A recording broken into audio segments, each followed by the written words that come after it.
uma agenda bastante importante, principalmente lá nos Estados Unidos, todo mundo de olho no Comitê de Política Monetária do Banco Central Americano. Fed vem forte, vem fraco. O que pode mexer com o mercado nessa semana, essa perspectiva de elevação de taxa de juros lá nos Estados Unidos? Guga, bom dia. Bom dia, Felipe. Bom dia, pessoal. Pois é, temos aí decisão de juros por parte do Fed, diferente da outra decisão, que, querendo ou não, a gente iniciou a semana com uma expectativa de que teria alta de 0,5 e durante a semana se desenrola e vai para 0,75. Acredito que essa semana a gente começa com 0,75 e vamos ver. Quarta-feira é o dia. E além da decisão do Fed, nós temos aí a temporada de balanço, nós temos aí as Big Techs demonstrando seus balanços ao longo dessa semana. É uma semana mais agitada, uma semana mais agitada lá fora, que é o cenário, o contexto que a gente está olhando. Também tem PIB lá fora, Felipe.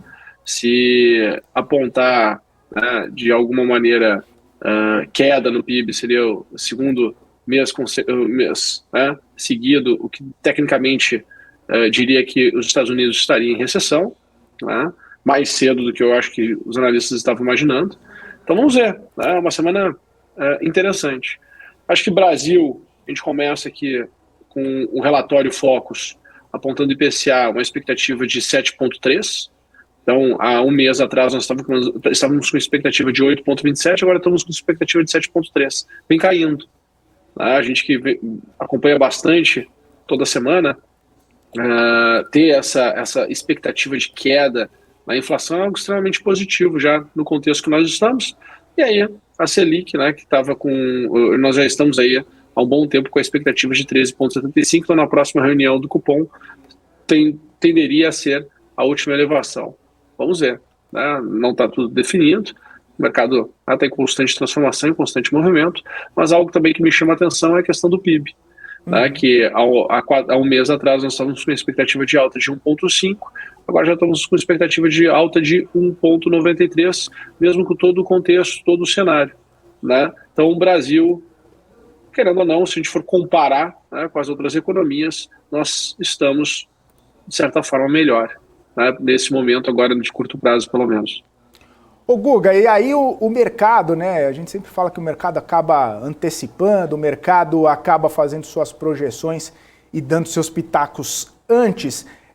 No fim de semana a gente viu a Janet Yellen falando sobre essa questão da recessão, que a economia dos Estados Unidos, embora esteja desacelerando, não está perigando entrar em recessão. E aí toda a conjuntura econômica, não só nos Estados Unidos, mas na Europa, na China e em outros países, a gente começa a olhar que a semana está iniciando num movimento aí mais otimista em todos os mercados. A gente vê na Europa basicamente todos os mercados subindo, os futuros americanos em alta, o futuro aqui no Brasil em alta, o dólar caindo, enfim. Essa perspectiva de como você mesmo falou, do Fed já meio que está precificado ali o 0,75, não ser tão diferente ser diferente, aliás, do que aconteceu da última reunião, isso já traz, de repente, uma certa previsibilidade, já traz uma certa tranquilidade para os investidores poderem fazer seus negócios ao longo da semana, poderem começar a semana sem alguma notícia bombástica ou pelo menos nada que tape a visão daqui para frente, Isso pode estar explicando esses movimentos mais otimistas aí no comecinho da manhã dos mercados? Vamos lá, tanto que os investidores hoje, eles tendem a planilhar tudo. Então o dinheiro ele vai de um lugar para o outro, assim, dependendo do que se enxerga naquele momento, se tem mais retorno para um risco determinado. Querendo ou não, Felipe, quando a gente olha para o comportamento da semana passada, nós tivemos aí um fechamento da semana positivo, mas ainda não superando as máximas que a gente teve ali nas últimas 3 semanas. O mercado estava... Deixa eu compartilhar minha tela aqui para que possam enxergar melhor. Acho que fica mais tranquilo. Nós estamos, de fato, aqui numa região né, que ao meu ver aqui é uma região bem tensa, né, que é se manter aqui acima dos 93 mil pontos.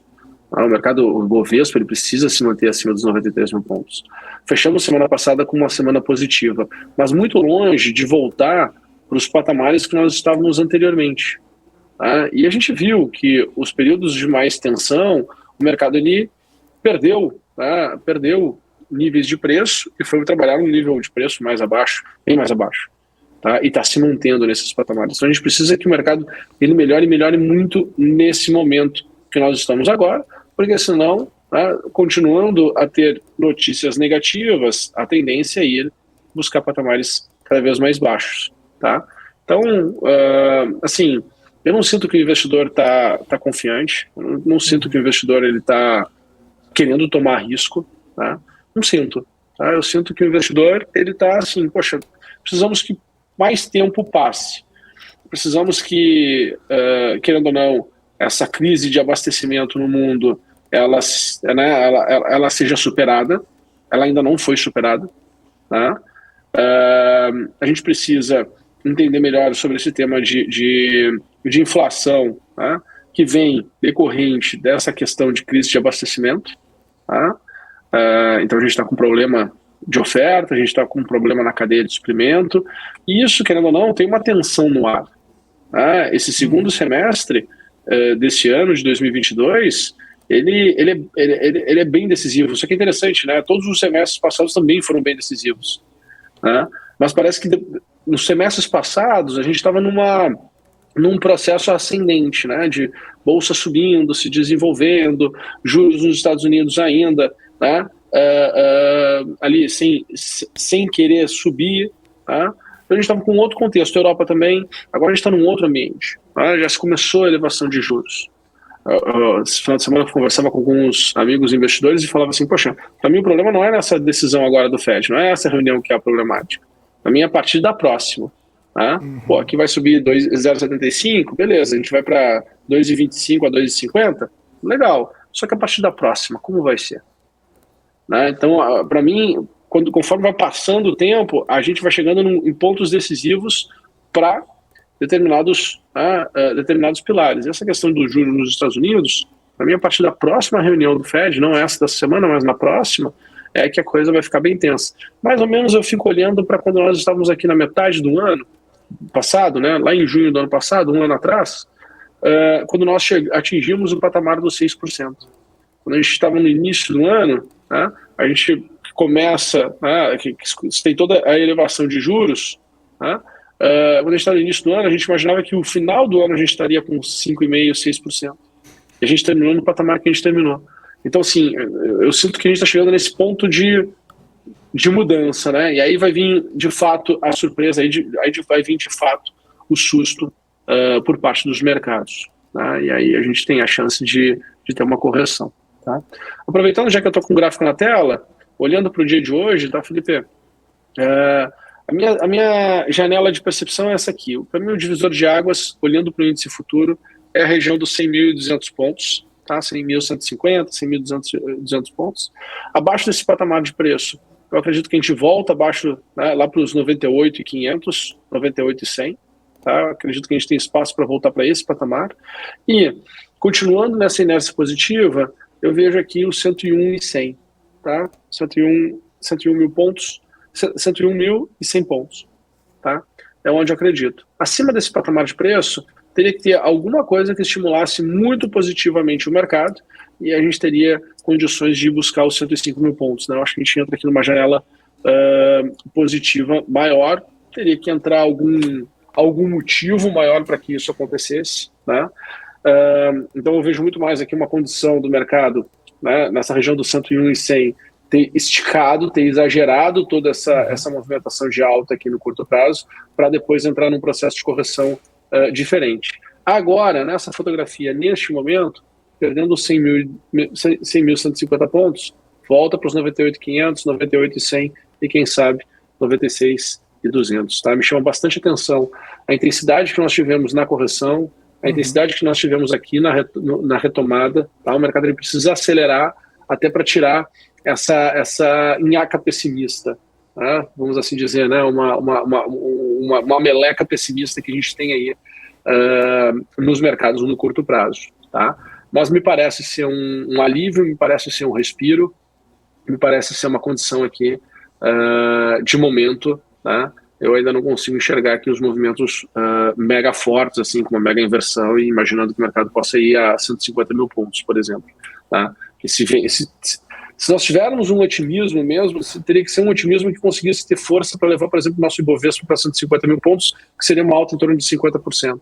Uhum. Né? É isso que eu consigo, que eu fico me perguntando. Né? Então, enquanto eu não tiver as cartas na mesa para acreditar nesse tipo de movimento, né, que está marcado, é onde eu enxergo, poxa, se as coisas melhorarem demais, para onde a gente veria nosso índice 150 mil pontos? Pô, o que poderia fazer com que a nossa bolsa fosse a 150 mil pontos?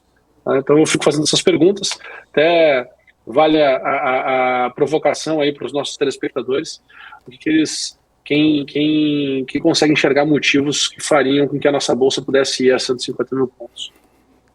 A gente tem que pensar mesmo, esquadrinhar esses motivos, hein, Guga? Porque para chegar a 150 mil pontos, marca inédita, inclusive, precisa ter uma atração ali, precisa ter algum gatilho muito importante. Vou ficar pensando aqui e contar com a ajuda dos telespectadores aqui para saber o que poderia fazer a bolsa saltar nesses parâmetros aí, hein? Boa provocação. Ô Guga, tem uma outra questão aqui que eu queria falar contigo, porque se tá nessa percepção um pouco mais otimista para a semana dos mercados, né? A gente está vendo ali os futuros subindo. Por outro lado, criptomoedas estão caindo bastante forte nesse comecinho de semana. A gente vê principalmente Bitcoin querendo perder ali os 22 mil dólares e num movimento ali que começou desde quando a Tesla diz que vendeu ali os seus bitcoins e teve um prejuízo contábil e toda essa questão do Fed no radar aí, os investidores dos criptoativos estão num cenário mais pessimista. Você consegue falar para a gente aí o que você tá vendo, ou se consegue ver no gráfico aí o que você avalia para o Bitcoin nesse cenário todo que a gente está passando? Legal. O que eu vejo, tá, no gráfico, até vou compartilhar aqui com vocês, o que eu vejo agora no Bitcoin é o seguinte. Primeira coisa, tá, nós tínhamos uma correção mínima do mercado, que era voltar para a região dos 20 mil pontos, né, entre 20 e 18 mil pontos. Mil dólares, perdão. Tá. De certa forma, a gente chegou nesse patamar, tá, e o mercado ele tem aqui uma chance de ter um momento de alta.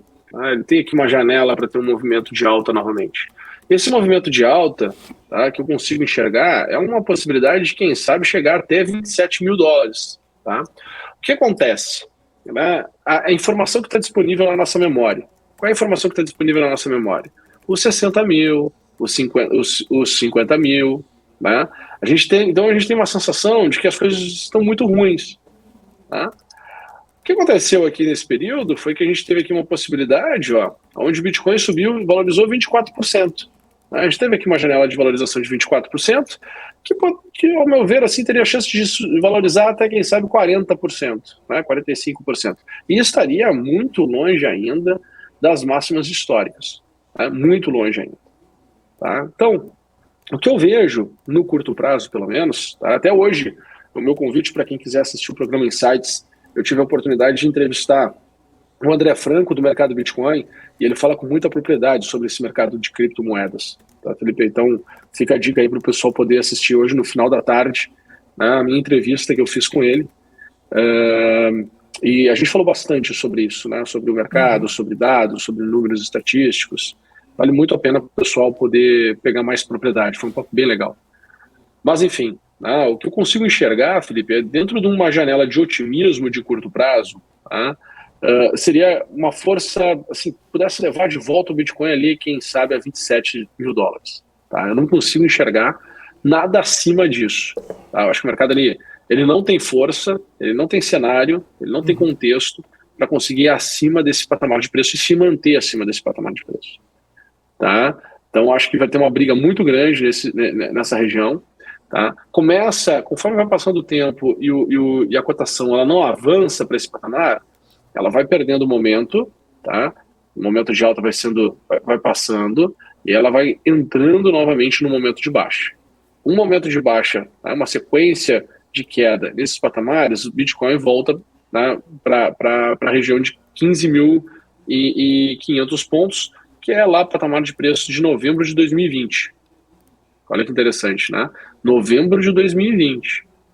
Tem muito espaço para continuar corrigindo. Os mercados têm muito espaço para continuar corrigindo. Se a gente for olhar, né, todos os setores voltados para a tecnologia, né, tem algumas empresas ainda que não voltaram para os patamares ainda ali do pré-pandemia. Tá? Então, sinal de que o mercado tem uma aposta mais otimista para essas empresas? Sim, sinal que o mercado tem uma aposta mais otimista para essas empresas. Tudo bem. Tá? Mas mercado é mercado.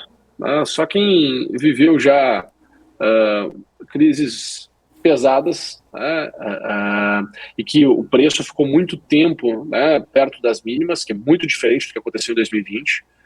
2020, apesar de ter tido uma sequência de circuit breaks, né, a gente não teve a cotação, né, em patamares inferiores, né, de desvalorização, permanecendo por muito tempo. Ela voltou muito rápido. Então, as pessoas elas satisfizeram, né, elas satisfizeram a sua tese, dizendo que quando o mercado cai, você tem que comprar. Né? Então, e se o mercado ficar mais tempo, né, em baixa, porque nós não tínhamos juros nos patamares que nós estamos chegando, né, e que provavelmente nós vamos chegar lá fora, a gente não tinha isso para ser uma opção para os investidores. Agora os investidores têm uma opção. E isso faz com que o fluxo de dinheiro ele se comporte diferente. E esse fluxo de dinheiro se comportando diferente, né, não deixa, né, as cotações em patamares mais elevados. Tá? Então, vale essa reflexão. Boa, Guga. Vale a reflexão. É isso, então. Muito obrigado aí pela sua participação mais uma vez aqui com a gente. Estamos de volta amanhã e só reforçando, Guga, hoje tem insights aqui na BMC a partir das 18 horas, logo depois do Top News, com Guga Almeida. Boa segunda, boa semana, bons negócios, Guga. Valeu, Felipe. Valeu, pessoal. Bons negócios a todos nós. Tchau, tchau. Valeu, abraço. Falei aqui.